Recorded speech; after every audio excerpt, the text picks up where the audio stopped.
Sunithasworld എന്ന YouTube ചാനലിലേക്ക് എല്ലാവർക്കും സ്വാഗതം. അപ്പോൾ ഞാൻ ഇന്ന് വന്നിരിക്കുന്നത് ഒരു ഓണം സ്പെഷ്യൽ അടപ്രഥമനുമായിട്ടാണ്. അപ്പോൾ വളരെ ഈസിയാണ് ഇത് ഉണ്ടാക്കാൻ, ഒരു പാടുമില്ല. അപ്പോൾ നമുക്കത് എങ്ങനെയാണ് ഉണ്ടാക്കുന്നതെന്ന് നോക്കാം.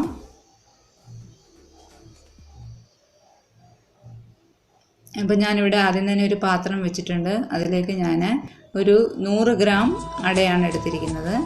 അപ്പോൾ 100 ഗ്രാം അട എടുക്കുമ്പോൾ അതിന് നമുക്ക് 200 ഗ്രാം ശർക്കരയാണ് ചേർത്ത് കൊടുക്കേണ്ടത്. അപ്പോൾ ഇതിലേക്ക് ആദ്യം തന്നെ ഒരു കപ്പ് വെള്ളം ഒഴിച്ചു കൊടുക്കണം.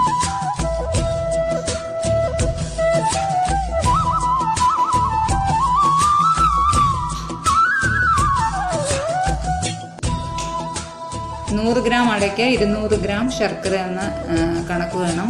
അതായത് ഡബിളായിട്ടുള്ള കണക്കാണ് നമ്മൾ ചേർക്കുന്നത്. 1/4 കിലോ അട എടുക്കുകയാണെങ്കിൽ അതിന് 1/2 കിലോ ശർക്കര ചേർക്കാം. അപ്പോൾ അത് ഒരുമാതിരി നല്ല മധുരമുണ്ട്. അത് കുറഞ്ഞ് വേണമെന്നുള്ളവർക്ക് 400 ഗ്രാം ശർക്കര വേണമെങ്കിലും ചേർക്കാം.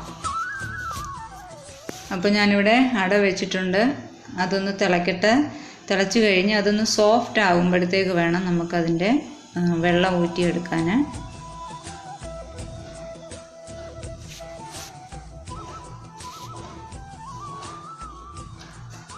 അപ്പോൾ നമ്മൾ ഈ അട വെള്ളം ഊറ്റിക്കളഞ്ഞിട്ട് ഇപ്പോൾ ദാണ്ട് നല്ലതായിട്ട് സോഫ്റ്റായിട്ട് വന്നിട്ടുണ്ട്. അപ്പോൾ എത്രയും നമുക്ക് അട വേണോ അത്രയും ഈ തിളയ്ക്കുന്ന സമയത്ത് വേണം അത് നോക്കാൻ. പിന്നെ ശർക്കരയിൽ കിടന്ന് ഇതൊട്ടും തന്നെ വേഗില്ല, കല്ലിച്ചു പോവും. അപ്പോൾ നമ്മൾ ആദ്യം തന്നെ വേണ്ട അത്രയും വേവിന് അട വേവിച്ചെടുക്കുക. അപ്പോൾ ഞാനിവിടെ ഒരു പാത്രം വെച്ചിട്ടുണ്ട്. ആദ്യം തന്നെ അതിലേക്ക് ഒരു 2 ടേബിൾ സ്പൂൺ നെയ്യ് ഒഴിച്ചു കൊടുക്കുകയാണ്. അപ്പോൾ നമുക്ക് ഈ അടയൊന്ന് പച്ചവെള്ളത്തിൽ 2-3 പ്രാവശ്യം കഴുകിയെടുക്കണം, എന്നാലേ അതിൻ്റെ പശയൊക്കെ പോകത്തുള്ളൂ. അപ്പോൾ അങ്ങനെ കഴുകിയെടുത്താണ് ഞാനിത്. അപ്പോൾ അതൊരു പാത്രത്തിലേക്ക് ഇട്ട് അതിൻ്റെ വെള്ളമെല്ലാം മാറിയ ശേഷം വേണം നമുക്ക് നെയ്യിലേക്ക് ചേർത്ത് കൊടുക്കാൻ. ഇതിട്ട് നന്നായിട്ടൊന്ന് വഴറ്റാം നെയ്ക്കകത്തിട്ട്.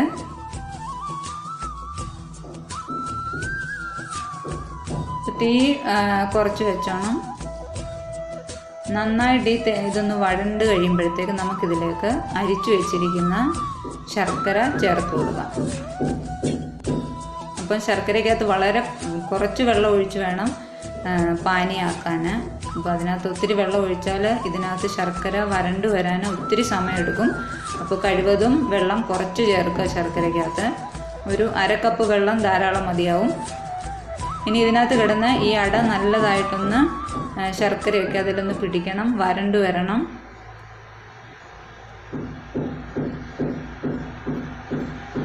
അപ്പോൾ ഏകദേശം നമ്മുടെ ശർക്കര ഇതിനകത്ത് അടയുമായിട്ട് വരണ്ട് വന്നിട്ടുണ്ട്. അപ്പോൾ ഒരു നൂൽ പരുവം ആകരുത്, അതിന് മുന്നേ തന്നെ നമുക്ക് ഇത് മാറ്റണം. അപ്പോൾ നമുക്ക് ആവശ്യമുള്ള നെയ്യ് ഇതിനിടയ്ക്ക് ചേർത്ത് കൊടുക്കാം. ഞാനിപ്പോൾ 1 ടേബിൾ സ്പൂൺ നെയ്യും കൂടെ ചേർത്ത് കൊടുക്കുന്നുണ്ട്.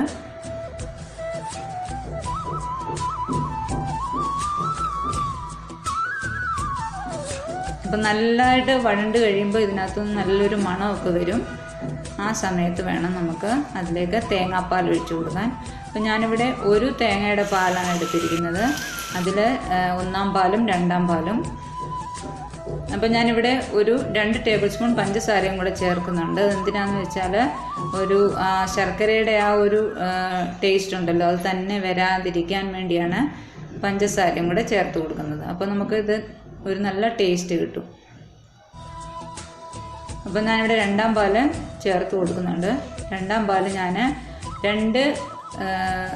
നമ്മുടെ ഈ ചായ ഗ്ലാസ്സിനകത്ത് 2 ഗ്ലാസ് തേങ്ങാപ്പാലാണ് ചേർത്തത്. അപ്പോൾ ഇത് അല്പം നീണ്ടിരിക്കുന്നതുകൊണ്ട് കുഴപ്പമില്ല, കാരണം ഇത് അട ആയതുകൊണ്ട് പിന്നെ അതിരുന്ന് നല്ല രീതിയിൽ കുറുകും. അപ്പോൾ ഇച്ചിരി വെള്ളം മുൻപിട്ട് നിൽക്കുന്നത് നല്ലതാണ്. ഇവിടെ തിളച്ച് വന്നിട്ടുണ്ട് ശർക്കര.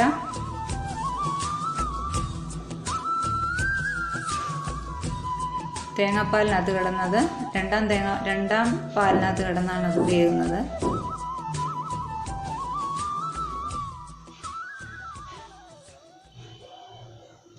ഇപ്പോൾ നല്ലതായിട്ട് അവിടെ വറ്റി നല്ലതായിട്ട് വന്നിട്ടുണ്ട്.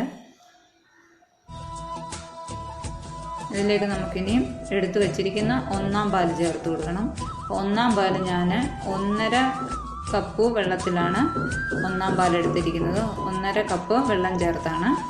രണ്ടാം പാൽ 2 കപ്പ് വെള്ളവും ഒന്നാം പാൽ 1.5 കപ്പ് വെള്ളത്തിലാണ് പിഴിഞ്ഞെടുത്തത്.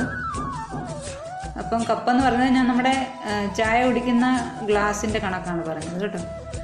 അപ്പോൾ ഒന്നാം പാൽ ചേർത്ത് കൊടുത്തിട്ട് ഒന്ന് ചൂടായി വരുമ്പോഴത്തേക്ക് ഞാൻ അതിലേക്ക് നമ്മുടെ ഏലക്കായും ജീരകത്തിൻ്റെ പൊടിയും ചുക്ക് പൊടിയും കൂടെ ചേർത്ത് കൊടുക്കും. അത് നമുക്ക് ഫ്ലേവറിന് ആവശ്യമുള്ളത് മാത്രം ചേർത്ത് കൊടുക്കുക. അപ്പോൾ ഇവിടെ നമ്മുടെ പണിയൊക്കെ കഴിഞ്ഞു. അതിലേക്ക് നമുക്ക് ഡ്രൈ ഫ്രൂട്ട്സൊക്കെ അല്പം നെയ്ക്കകത്തോട്ട് വറുത്ത് ചേർത്തു. ഇത്രയേ ഉള്ളൂ, അടപ്രഥമൻ ഇവിടെ റെഡി ആയിട്ടുണ്ട്. നല്ല ടേസ്റ്റാണ്. ഇതുവരെയും ഉണ്ടാക്കാതെ മനസ്സിലാകാതിരിക്കുന്നവർക്ക് ഈ രീതിയിലൊന്ന് ട്രൈ ചെയ്ത് നോക്കാം. വളരെ ടേസ്റ്റിയാണ്. ഇപ്പോൾ പാല് കുറവാണെന്ന് തോന്നുവാണെങ്കിൽ 1-2 ടേബിൾ സ്പൂണും കൂടെ ചേർത്ത് കൊടുക്കാം, കുഴപ്പമില്ല. ചൂട് പാലായിരിക്കണമെന്നേ ഉള്ളൂ. ഒത്തിരി കുറുകി പോവുകയാണെങ്കിൽ നമുക്കല്പം ചൂടുവെള്ളം ചേർത്ത് കൊടുക്കാം. അപ്പോൾ നമ്മുടെ അടിപൊളി അടപ്രഥമൻ ഇവിടെ റെഡി ആയിട്ടുണ്ട്. നിങ്ങൾ തീർച്ചയായും ട്രൈ ചെയ്യുക.